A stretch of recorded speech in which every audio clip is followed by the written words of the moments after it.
The scent of cedar and sawdust hung in the air of my workshop in Portland. It was my sanctuary, a place where the world made sense through the grain of wood and the precision of a sharp tool. I was carefully sanding a piece of Oregon black walnut when my phone buzzed on the workbench, its vibration a harsh intrusion into the quiet rhythm of my retirement. I wiped my hands on my jeans and saw the name, Julian, my son-in-law. A knot tightened in my stomach, a feeling I had grown accustomed to whenever he called. I answered. "David Sterling here." His voice came through the line, slick and smooth as always, like a river stone polished by 1,000 lies. "David, hey, just wanted to give you a heads up. Chloe's in the hospital." He said it with the same casual tone he might use to announce a delayed flight. I gripped the edge of the workbench, my knuckles turning white.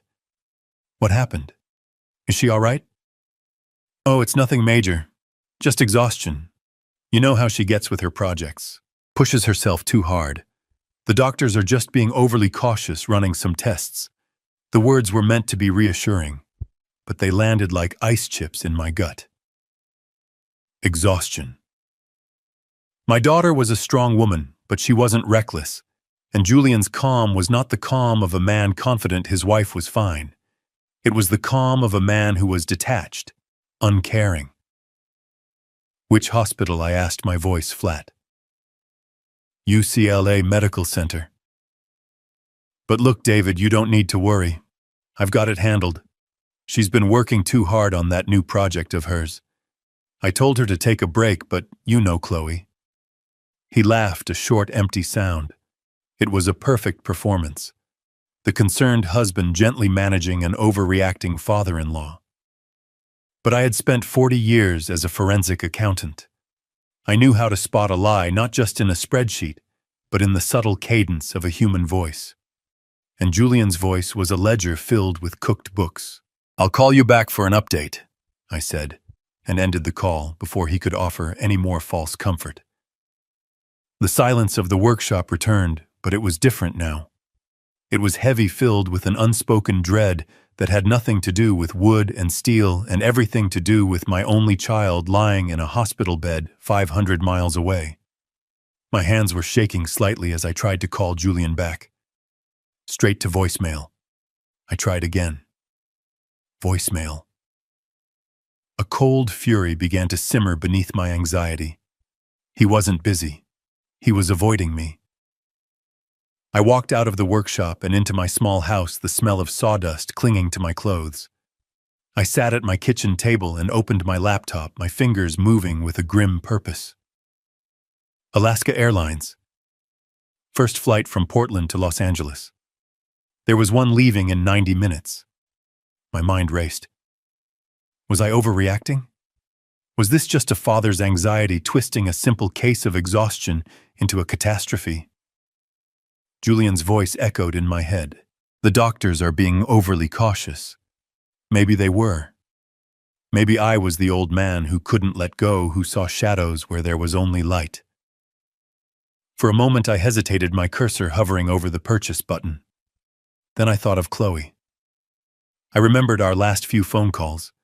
It was almost always Julian who answered her phone. "Oh, she's just in the shower. Oh, she's tied up on a work call." Plausible excuses, each one of them. But together they formed a pattern, a wall he was building around her. I remembered asking her about her finances a month ago, just a casual question about her retirement fund. Her voice had become hesitant, evasive. "Julian handles all of that, Dad. He's much better with numbers than I am." Coming from my brilliant daughter, a successful graphic designer who had always managed her own affairs meticulously, that statement had felt wrong. It felt rehearsed. It felt like his words coming out of her mouth. These were not just memories. They were data points, small inconsistencies that my professional instincts had filed away. And now those files were flashing red. This wasn't just a father's intuition. It was an auditor's conclusion. The numbers didn't add up. I clicked the button.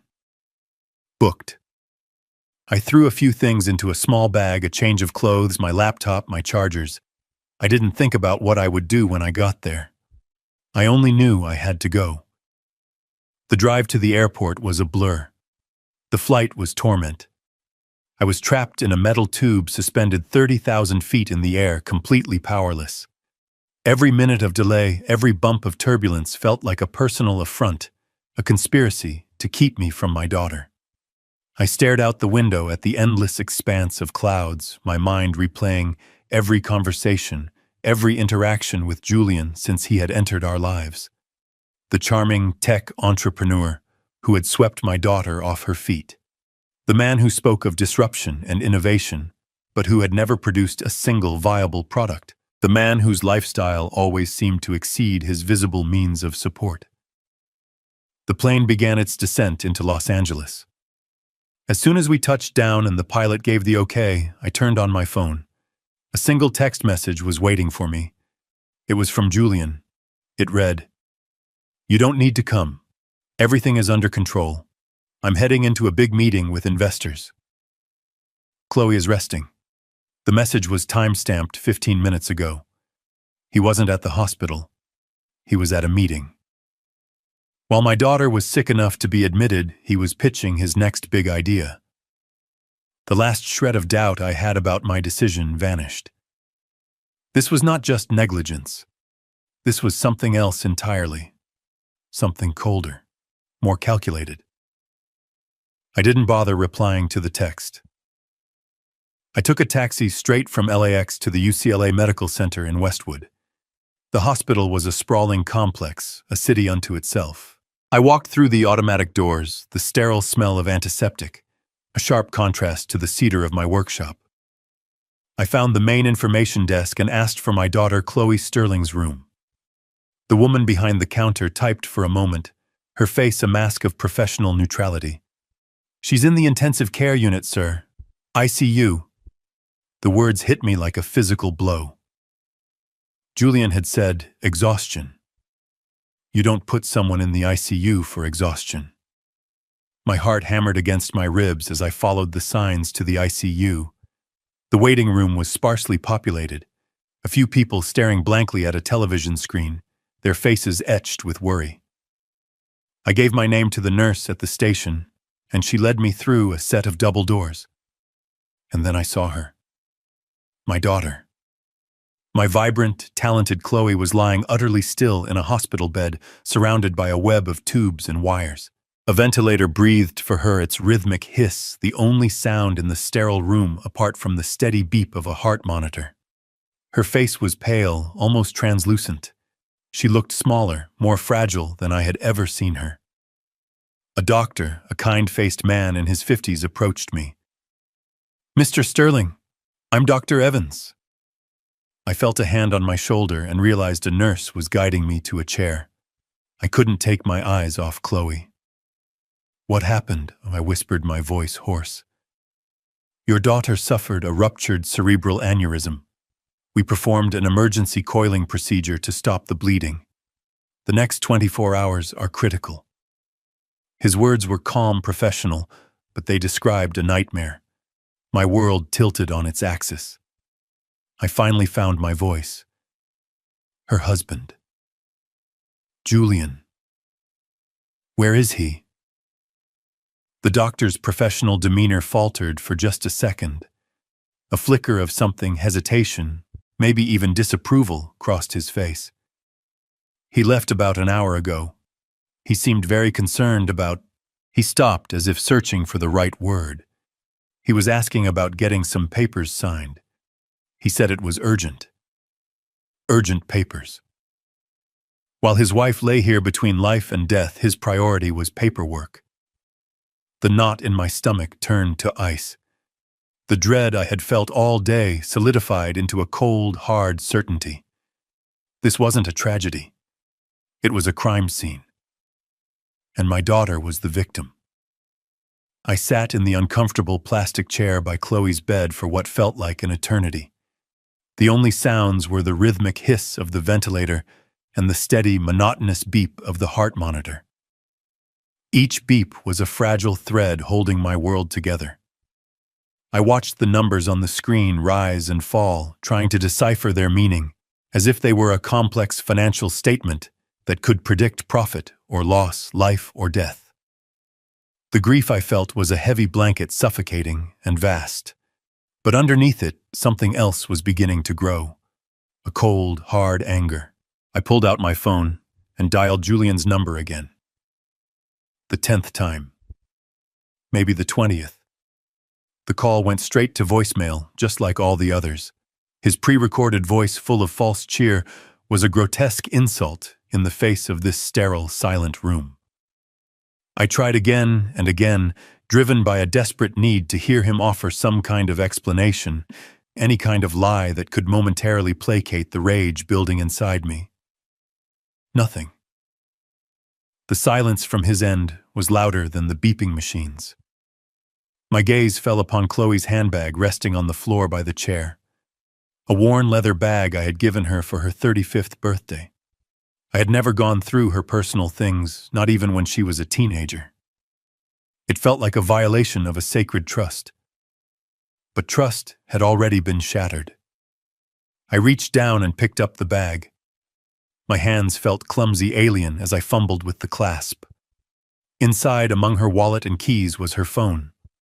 I pulled it out. The screen was dark. I pressed the power button and it lit up, asking for a password. My mind went blank for a second. Then a memory surfaced. A conversation from years ago, laughing about how people always used the same simple codes. On a hunch, I typed in a sequence of numbers.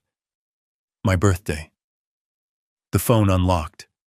The screen sprang to life, displaying the last app she had been using. Instagram. And there it was. At the top of her feed. A photograph.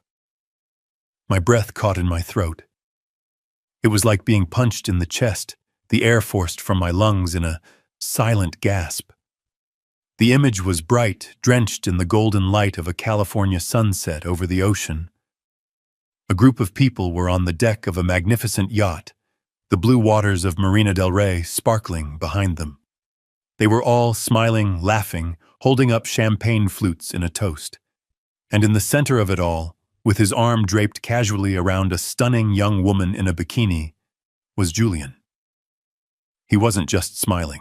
He was beaming, his head thrown back in a roar of triumphant laughter, his teeth a flash of white against his tanned skin. He looked healthy, vibrant, and utterly carefree. He looked like a man without a single worry in the world. I stared at the image, my brain struggling to reconcile the two realities. The reality of this room with its smell of antiseptic and its quiet hum of life-sustaining machinery, and the reality of that photograph, a world of sunshine, wealth, and hedonistic celebration. My eyes scanned the caption below the photo posted by one of his friends. It read, "Congratulations to the man of the hour, Julian Vance, on closing the deal of the century. Cheers to the future. A deal, a celebration, an hour ago." While I was on a plane flying into a nightmare, he was closing a deal. While his wife, my daughter, was having her skull drilled open to save her life, he was toasting to the future with another woman. The grief inside me didn't disappear. It crystallized. It transformed from a hot, messy sorrow into something cold, sharp, and perfectly clear. The forensic accountant in me, the part of my brain that had been dormant since retirement, woke up.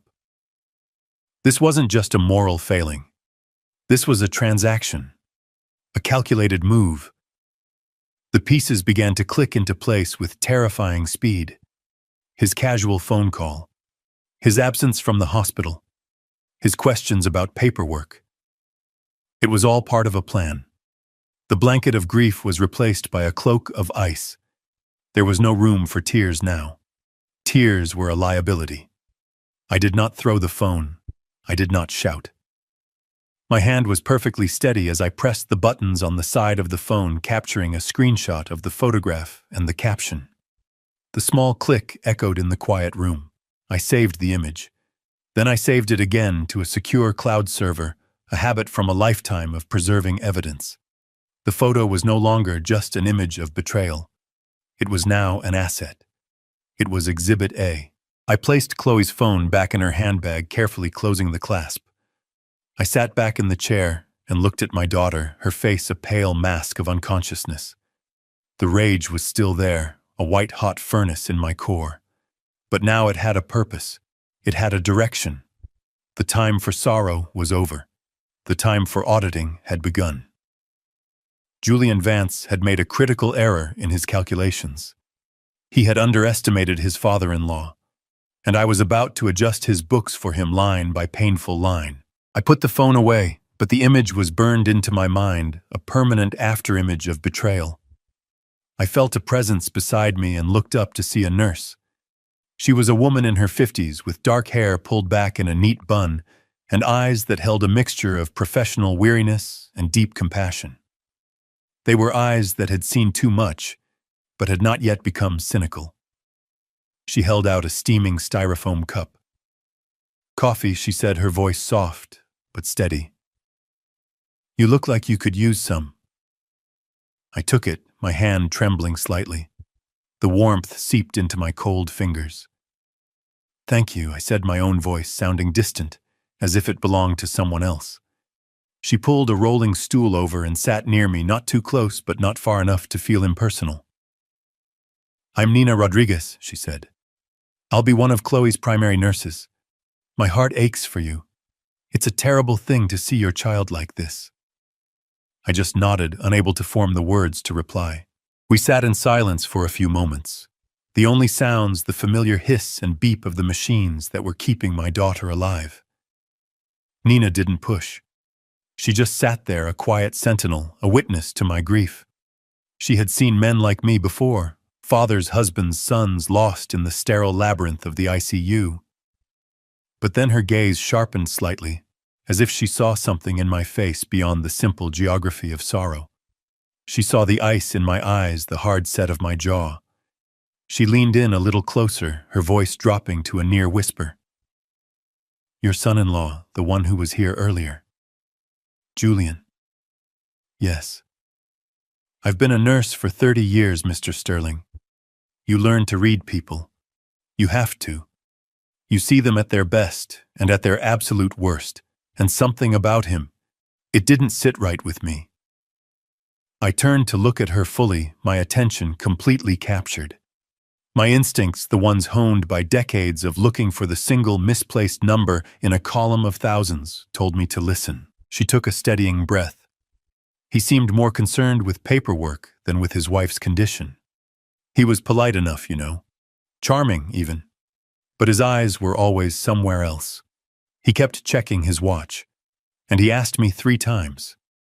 3 separate times if Chloe had signed the updated power of attorney. He wanted to know if it had been notarized, if it was legally binding. Her words were quiet, precise, and utterly devastating. Each one was a hammer blow shattering the last remnants of any hope I might have had that this was all just a horrible misunderstanding. Power of attorney. The phrase hung in the air, a toxic vapor. It was the missing piece of the puzzle. The motive. This wasn't just about a party on a yacht. This wasn't just about another woman. This was about money. It was about control. It was an attempted theft of the highest order, using my daughter's potential death as a tool of acquisition. The furnace of rage inside me roared to life, but it produced no external heat. Instead, it began to forge my grief and anger into something else.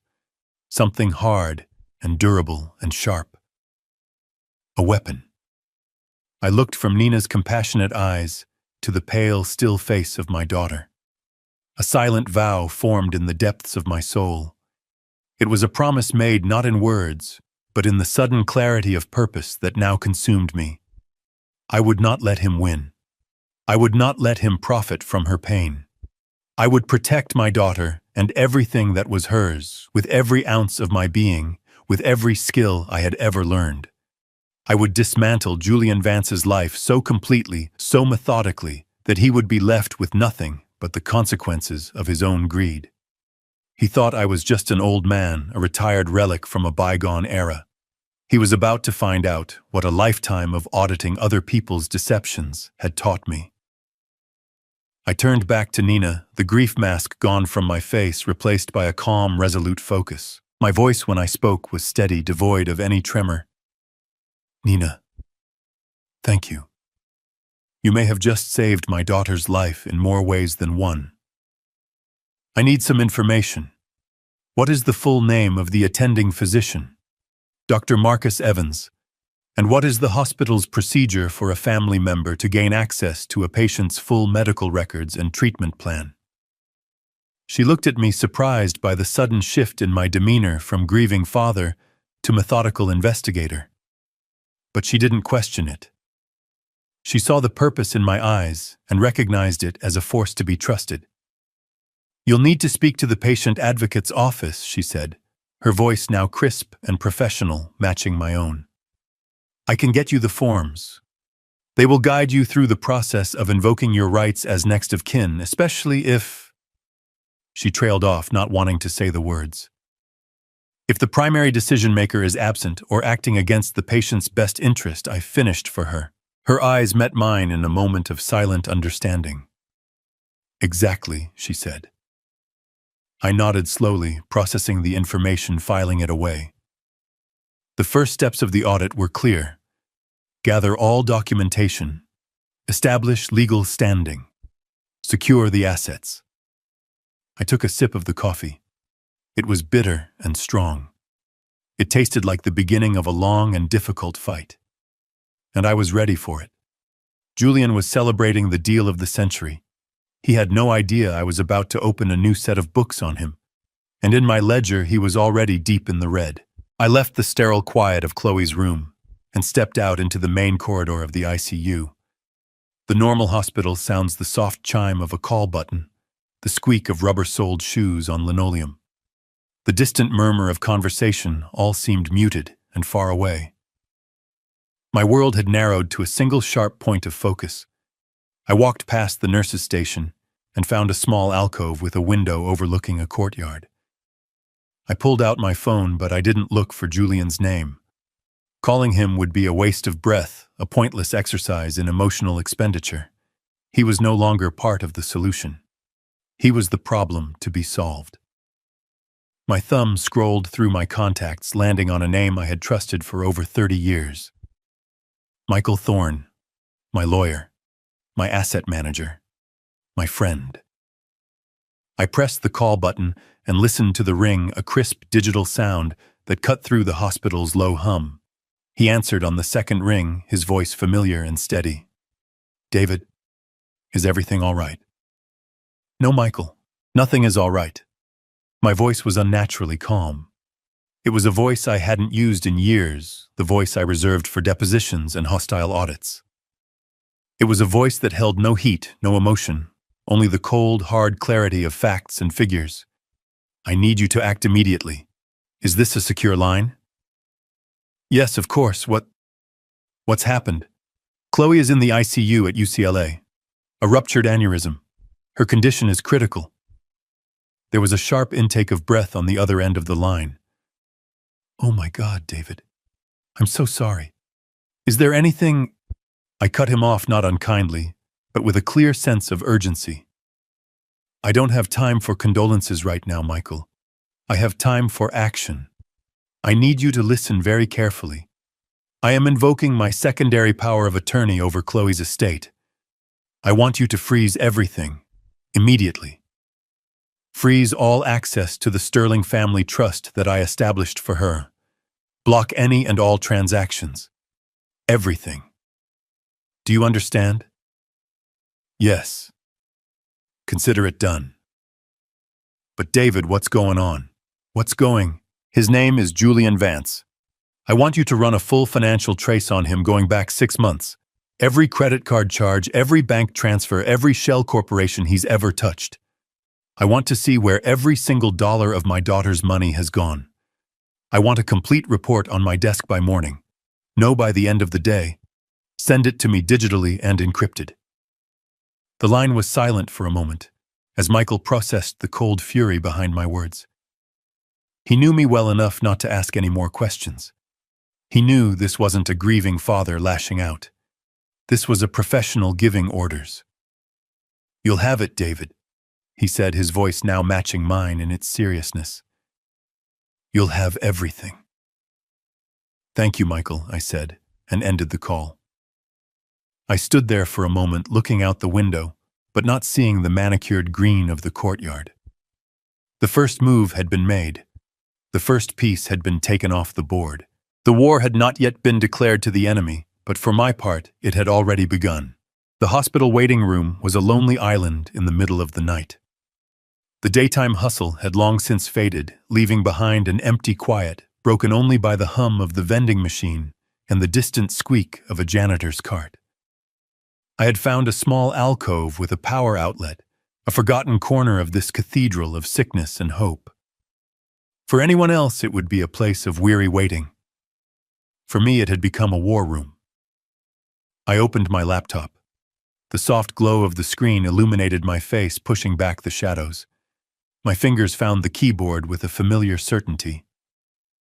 Years of my life had been spent in front of screens like this, sifting through mountains of digital data, searching for the single lie, the one fraudulent entry that would unravel an entire empire of deceit. This time, it was personal. I logged into the secure portal for the Sterling Family Trust. I had established it for Chloe on her 21st birthday, a financial foundation to give her freedom and security. I had structured it with layers of protection, never imagining the greatest threat would one day be the man she married. As the secondary trustee, I had monitoring access, a feature I had insisted on, a small measure of fatherly oversight that Chloe had found amusingly old-fashioned. Julian had likely never even known about it, or if he had, he'd dismissed it as irrelevant. People like Julian always underestimated the quiet details. It was their fatal flaw. I started where all audits begin, with the most recent activity. My eyes scanned the transaction logs. At first, everything seemed normal. Regular distributions for living expenses, property taxes. Then I saw it. A small transfer a few months ago for $20,000 to an entity I didn't recognize. Apex Innovative Holdings, LLC. I flagged it. I kept scrolling. Another transfer a month later to the same LLC, this time for $50,000. Then another, and another. The amounts grew larger, more frequent. It was a classic bleeding pattern. Small at first, to avoid detection, then bolder as the perpetrator's confidence grew. My heart pounded a slow, heavy rhythm in my chest. This was no longer just a suspicion. This was evidence. My fingers flew across the keyboard. I ran a search on the LLC. It had been incorporated just 6 months ago. The registered agent was a generic corporate services company in Delaware, a common tactic for obscuring ownership. But Julian had made a mistake. He had listed the company's primary address as a private mailbox in Santa Monica. A quick cross-reference with public records showed who had rented that mailbox. Julian Vance. He had created a shell company, a corporate ghost, designed for one purpose: to spirit away my daughter's inheritance. I dug deeper, pulling bank statements and wire transfer details. The money flowed from Chloe's trust into the LLC's bank account. From there, a portion of it was being spent lavishly. I saw charges from luxury car rentals, 5-star hotels, high-end restaurants in Beverly Hills. I saw the down payment for a yacht charter in Marina del Rey. The yacht from the photograph. He had paid for his celebration of my daughter's potential death with her own money. A wave of nausea washed over me, but I pushed it down. Emotion was a luxury I could not afford. I needed to see the whole picture.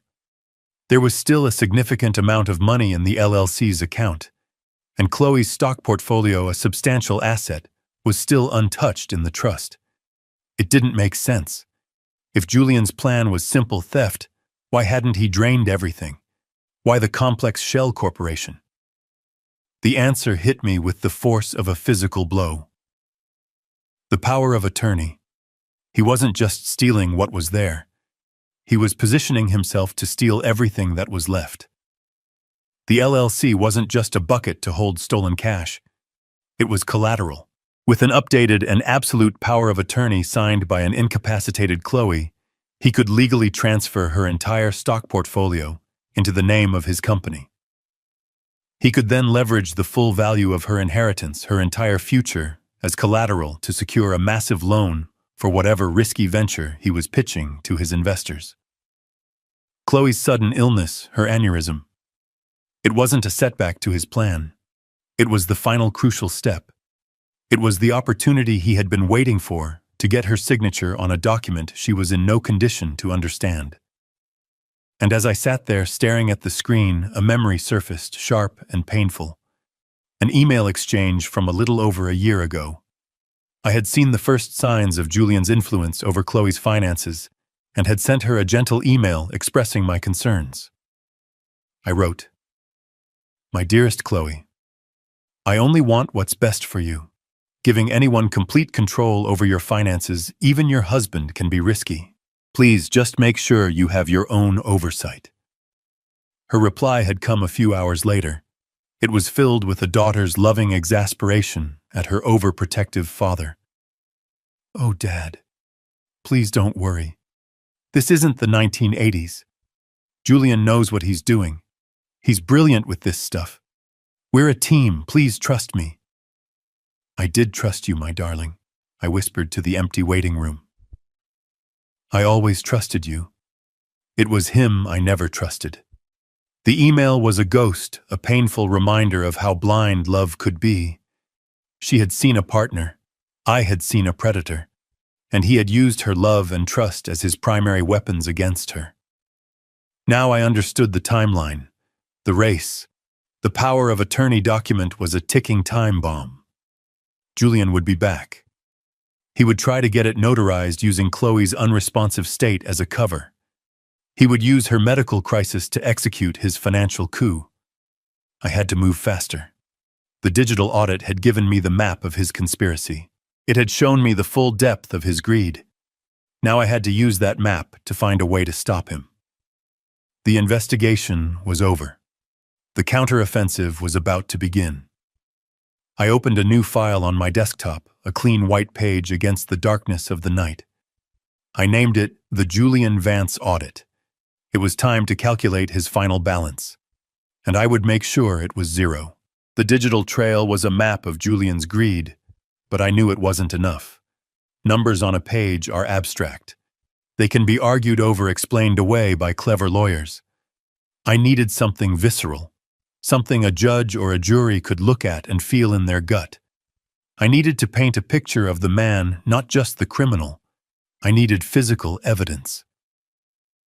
Back in the quiet alcove of the hospital corridor, I called Michael again. He picked up immediately. "David, what have you found?" "I found a roadmap to a crime, Michael. A carefully planned financial assault. But I need more than just the map.